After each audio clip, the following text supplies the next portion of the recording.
পুরাতন না। আমি আসছি হচ্ছে খালেদা জিয়ার পক্ষ থেকে, তারেক রহমানের পক্ষ থেকে, আর আমাদের 3 আসনের এমপি প্রার্থী আলহাজ রকিবুল ইসলাম বকুল ভাইয়ের পক্ষ থেকে আপনাদেরকে শুভেচ্ছা জানিয়েছেন। তো বকুল ভাই তো চিনেন।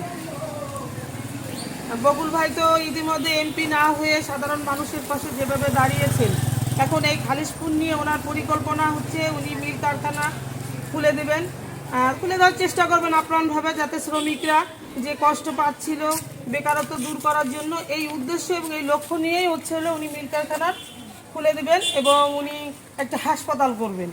এইগুলো করতে হলে তো আগে ওনাকে এমপি হতে হবে।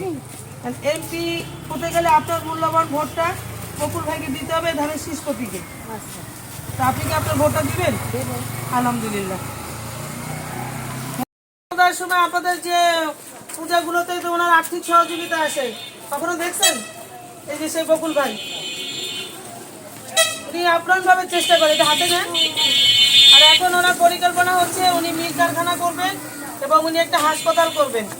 এখন আপনার এগুলো করতে গেলে তো আর এমপি হতে হবে।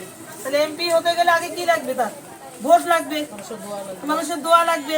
তাহলে এখন আপনার ভোটটা যদি এই বকুল ভাইকে দেন, তাহলে তো বকুল ভাই এমপি হতে পারবে। আর এমপি যদি হয় তাহলে তো আপনাদের এইগুলো সব বাস্তবায়ন করতে পারবে।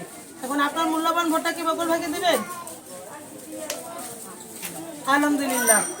যাক, তাহলে এই মিল কারখানাগুলো খুলে দিবেন আর একটা হাসপাতাল করবেন। তাহলে এগুলো করতে হলে তো তার আগে এমপি হতে হবে। এমপি হতে হলে আপনার যে মূল্যবান ভোটটা আছে, আপনি কি বকুল ভাই ধানের শীষে দিবেন? যাক, আলহামদুলিল্লাহ, তার জন্য দোয়া করবেন।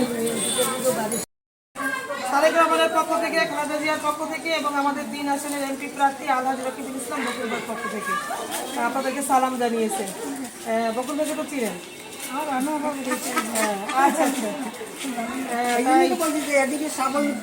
ভোট যখন আসবে আপনার এই মূল্যবান ভোটটা কি ধানের শীষ প্রতীকের এই বকুল ভাইকে দিবেন?